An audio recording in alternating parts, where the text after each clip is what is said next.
ప్రతిపక్షాలందరూ అనేది ఏంటి అని అంటే, వాడు దుమ్మెత్తి పోస్తున్న విషయం ఏంటి అని అంటే, ఇది సింగిల్ మ్యాన్ షో అయిపోయింది, వాడు కుటుంబ సభ్యులు మాత్రమే అన్ని విషయాల్లో ఉంటున్నారు, మిగతా వాళ్ళు ఎవరికి అవకాశం లేకుండా చేస్తున్నారు అనే వాదన కూడా ఉంది.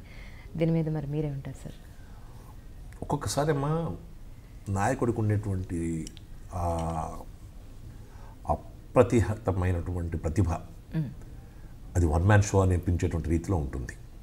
ప్రతిభా సమన్వితుడైనటువంటి నాయకుడు ఉన్నట్టయితే అన్నీ తానే అన్నీ అయి కనబడుతున్నాడు అన్నట్టుగా మహాభారతంలో శ్రీకృష్ణ పరమాత్మ కనబడుతున్నట్టుగా కనబడుతూ ఉంటారు. మహాభారతంలో పాండవులు అందరున్నా అర్జునుడు ఒకడు ముఖ్యమైనవాడు. పాండవులు 5గురున్నా భీముడు కూడా ఒక ముఖ్యమైన పాత్ర వహించినాడు.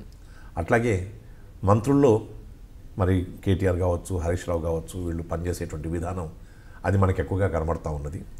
మీడియా కూడా ఎవరు ముఖ్యులు ఎవరంత ముఖ్యులు కాదనేటువంటి విషయంలో కూడా చూడాల్సినటువంటి రీతిలో వాళ్ళు చూస్తూ ఉంటారు. కాబట్టి వాళ్ళకి ఏమైనా ప్రొజెక్షన్ వస్తుందేమో కానీ మంత్రివర్గంలో మాత్రం అందరికీ కావాల్సినంత ఆత్మీయతను పంచేటువంటి ముఖ్యమంత్రిగా, అందరినీ సమదృష్టితో చూసేటువంటి సమతా మూర్తిగా నేను గమనిస్తూ వస్తున్నాను.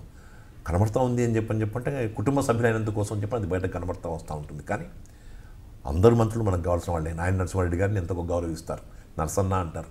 జగదీష్ని ఎంతో గౌరవిస్తారు, జగదీష్ రెడ్డి గారిని. అలాగే మా చంద్రలాల్ గారు సాంస్కృతిక శాఖ మంత్రులు, గిరిజన శాఖ మంత్రులు, వారిని గౌరవిస్తారు, వారిని ఇంకా పరామర్శిస్తారు ఆరోగ్యం బాగుందా లేదా అని. కడియం శ్రీహరి గారిని ఉప ముఖ్యమంత్రి స్థాయిలో చూస్తూ వారికి కావాల్సిన గౌరవాన్ని స్థానాన్ని వారికి ఇస్తారు.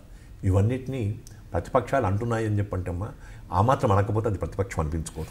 వేరే చేయడానికి ఏం లేదు. ఇంక వాళ్ళకి ప్రతిపక్షం కూడా వీక్ అయిపోతుందని చెప్పని జనం అనుకోకుండా ఉండడానికి కోసం అని చెప్పని అప్పుడప్పుడు ప్రతిపక్షం మేము కోడిలాగా కూయాలి అనేటువంటి అభిప్రాయంతో కూస్తూ ఉంటారు. వాళ్ళ ఉనికిని చాటుకోవడానికి కోసం ప్రయత్నం చేస్తూ ఉంటారు.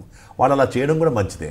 దానివల్ల ఎక్కడైనా కొన్ని పొరపాట్లు జరిగి అటు ఇటుగా జరిగినట్టయితే కూడా సర్దుకోవడం కోసం చెప్పని సమర్థవంతమైన ప్రతిపక్షం ఉండాలని చెప్పని, నేను ప్రజాస్వామ్య వ్యవస్థలో అటువంటిది ఉండాలని చెప్పని కోరుకునే వాళ్ళలో ఒకనిగా ప్రతిపక్షం బాగా ఉండాలి. మామూలుగా విమర్శ చేయడం కంటే సహేతుకమైనటువంటి విమర్శ వాళ్ళు చేయాలని చెప్పని నేను కోరుకుంటున్నాను.